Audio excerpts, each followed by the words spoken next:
Muy buenas tardes, estamos aquí otra vez con el Ministerio Misionero Jesús Nuestro Amigo y hoy nos toca Filadelfia. Estamos haciendo un estudio de 7 iglesias en Apocalipsis y este es la 6ª iglesia, Filadelfia, una de las mejores iglesias en el libro de Apocalipsis.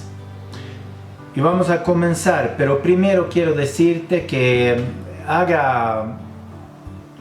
que te guste y escríbete para así me apoya el canal. La iglesia de Filadelfia es una iglesia muy especial en el Apocalipsis. Y vamos a leer del capítulo 3 del Apocalipsis, del capítulo 3, versículos 7 al 13. Y comienza así, dice: escribe al ángel de la iglesia en Filadelfia, esto dice el santo, el verdadero, el que tiene la llave de David, el que abre y ninguno cierra, y cierra y ninguno abre. Filadelfia fue fundada el año 189 a.C. en la ruta que unía a Sardis con Colosas. Fue fundada por Átalo II, Filadelfo, rey de Pérgamo. El principal dios de Filadelfia, dios pagano, era Dionisio, el dios del vino. Tras 2 devastadores terremotos, el año 17 después de Cristo y el año 23 después de Cristo, quedó en ruinas, en escombros, y fue reconstruido por el emperador Tiberio. En el año 1392 después de Cristo, fue conquistada por los turcos. En la ciudad existía una congregación cristiana antes del fin del primer siglo después de Cristo, que lo podemos leer, por eso escribe Juan a la iglesia de Filadelfia en el Apocalipsis. En Filadelfia se puede ver algo de la ruina de la primera iglesia, pero según las leyendas, sobre esa iglesia fue construida una mezquita. Versículo 7 dice esto: esto dice el santo, el verdadero, el que tiene la llave de David, que abre y ninguno cierra, y cierra y ninguno abre. Santo es el nombre, título y descripción de Dios, nuestro Dios. Vamos a ver, si ustedes abren su Biblia, en Isaías capítulo 6, versículo 3, Isaías 40 y 25, y Isaías 43 y 15. El significado de santo en este caso significa que Jesús es el diferente, el que estaba separado, el que estaba preparado, realmente el distinto. El Señor Jesús no es santo, no es solo santo, también es verdadero, el verdadero. Jesús es verdadera vida, Jesús es verdadero Dios, y Jesús es verdadera verdad. Y dice el primer versículo, dice: el que tiene la llave de David. David, que fue rey del pueblo de Israel, del pueblo de Dios. Dice: Jesús era descendiente del rey David y era descendiente de la Virgen María, también un descendiente del rey David. Y Jesús era hijo de Dios.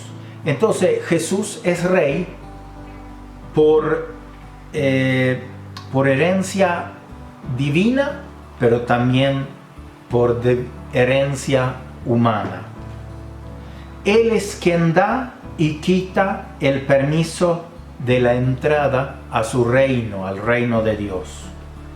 La llave es símbolo de autoridad. Apocalipsis 9:1 y Apocalipsis 21. Esta llave de David que tiene Jesús representa su autoridad suprema, la autoridad máxima. Ahora el versículo 8 dice así: yo conozco tus obras, y aquí he puesto delante de ti una puerta abierta, la cual nadie puede cerrar.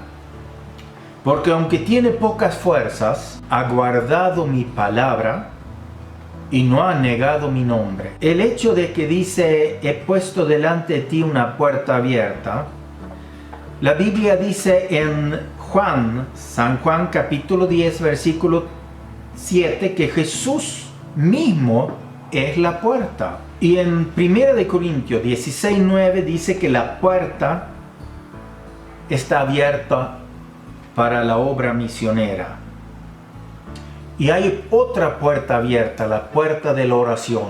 Cuando tú oras al Señor, Dios escucha y contesta.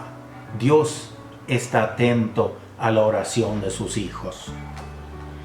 Y dice, porque aunque tiene pocas fuerzas, quizás no tengamos muchos miembros, quizás los miembros fallan, tal vez no tenemos mucha fuerza financiera, no entra lo que apenas para cubrir los gastos en las iglesias y a veces ni siquiera para cubrir los gastos. Y tal vez tenemos poca fuerza porque no tenemos los contactos en las esferas sociales, no tenemos contacto con autoridades para pedir que nos ayuden en distintas horas, en distintas obras, y tal vez no nos reconocen mucho las autoridades y la alta sociedad, pero hay uno que no conoce, Cristo no conoce, aunque tenemos pocas fuerzas. Dice, ha guardado mi palabra. La palabra de Cristo se guarda obedeciéndola y cumpliéndola. Y eso es importante, que un cristiano obedezca y cumpla la palabra de Dios. El Señor afirma que su palabra debe ser guardada. Hoy día, las palabras de los líderes, en muchos casos, reemplaza la palabra de Cristo, reemplaza la autoridad de la Biblia, la palabra de Dios. Nunca debemos dejar de tener la palabra de Dios como máxima autoridad. No has negado mi nombre. La iglesia de Filadelfia no negaba al Señor Jesús. Nunca. Versículo 9 dice, he aquí yo entrego de la sinagoga de Satanás a los que se dicen ser judíos y no lo son, que mienten, sino que mienten. He aquí yo haré que vengan y se postren a tus pies y reconozcan que yo te he amado. Aunque muchos judíos negaban que el cristianismo era una organización divina, Jesús sale a la defensa de la iglesia. Muchas sinagogas judías se convirtieron en sinagogas de Satanás a no reconocer la causa de la iglesia y su propósito. Jesús defiende la causa de la iglesia delante de los mentirosos. Versículo 10. Por cuanto has guardado la palabra de mi paciencia, yo también te guardaré de la hora de la prueba que ha de venir sobre el mundo entero, para probar a los que moran sobre la tierra. El Señor guarda a los que saben guardar su palabra. Las promesas divinas son condicionales. El guardar la palabra de mi paciencia, dice. Según palabras de Jesús significa ser paciente. La paciencia del Señor nos inspira, nos sirve de ejemplo y nos identifica. Los pretribulacionistas se apoyan en la promesa de este versículo para sostener que la iglesia no tendría que pasar por la gran tribulación. Esa hora de prueba es escatológica. Le voy a explicar lo que es escatología. Es una parte de la teología que se encarga de estudiar al ser humano y el universo antes y después de la extinción de la vida en la tierra o la vida de ultratumba. En este sentido, la palabra escatológica es de origen griego. Escatos significa último y logos, que expresa estudios. Entonces, como la iglesia no es del mundo, no necesita ser probada junto a los habitantes del mundo. La iglesia siempre ha sido probada, perseguida y aborrecida por el mundo. Por eso tenemos muchos mártires inscritos en el libro de la vida. Versículo 11. He aquí yo vengo pronto. Retén lo que tienes para que ninguno tome tu corona. La venida de Cristo es una advertencia para el cristiano desinteresado, despreocupado y sin sentido de responsabilidad cristiana. La venida del Señor consuela al creyente perseguido, oprimido y cercado por las tristezas.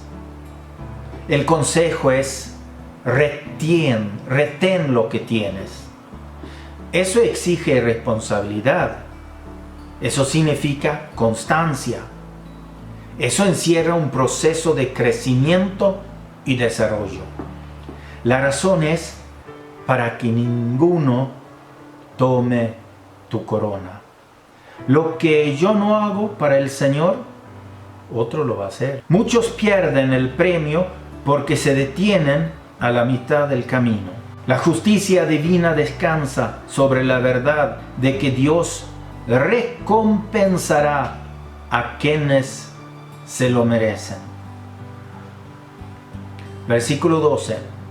Al que venciere, yo haré columna en el templo de mi Dios, y nunca más saldrá de allá, y escribiré sobre él el nombre de mi Dios, y el nombre de la ciudad de mi Dios, la nueva Jerusalén, la cual desciende del cielo de mi Dios, y mi nombre nuevo. Yo lo haré columna en el templo de mi Dios. Es Jesús quien hace del creyente una columna y no los hombres. Las columnas en una congregación son aquellos que son usados por el Espíritu Santo para sostener, equilibrar y ayudar en las iglesias. Gálatas 2:9. Los creyentes vencedores serán columnas vivientes en el templo celestial. Y dice: nunca más saldrá de allá. Del cielo no se puede expulsar a nadie. ¿Escuchaste bien? Del cielo no se va a expulsar a nadie, porque allá no entra cualquiera. Solo los redimidos por la sangre de Cristo son invitados a entrar. Esto nos habla de seguridad y comunión eterna. Y escribiré sobre él el nombre de mi Dios. Eso quiere decir que el que tiene el nombre de Dios escrito sobre sí es propiedad de Dios. Era costumbre antigua que los amos escribieran su nombre sobre los esclavos y el nombre de la ciudad de mi Dios. Eso le da derecho constitucional de ser ciudadano del reino de los cielos. Jesús llama a ese reino la Nueva Jerusalén, que dice desciende del cielo. En el fin de los tiempos será llevada del cielo a la tierra. Esta será una ciudad literal. Apocalipsis 21, 9 al 27. Mi nombre nuevo. Para los tiempos antiguos, los hombres revelaban algunas características de las personas. En el cielo Jesús nos dará una nueva y hasta desconocida revelación de sí mismo. ¿No es cierto? Nos falta mucho por aprender de Cristo. La palabra Filadelfia significa amor fraternal, o sea, amor entre hermanos. Cuando los hermanos se aman en las iglesias, no hay tiempo para chismes, calumnias, el enojo o el entremeterse en lo ajeno. Solo hay lugar para brindar amor y bondad cristiano hacia los demás. Amén. Que Dios te bendiga y siempre te cuide. Que Dios te mire con agrado y te muestre su bondad. Que Dios te mire con agrado y te llene de paz. Como servidor de Dios, del Señor, yo te bendigo en el nombre del Padre, del Hijo y del Espíritu Santo. Hasta luego.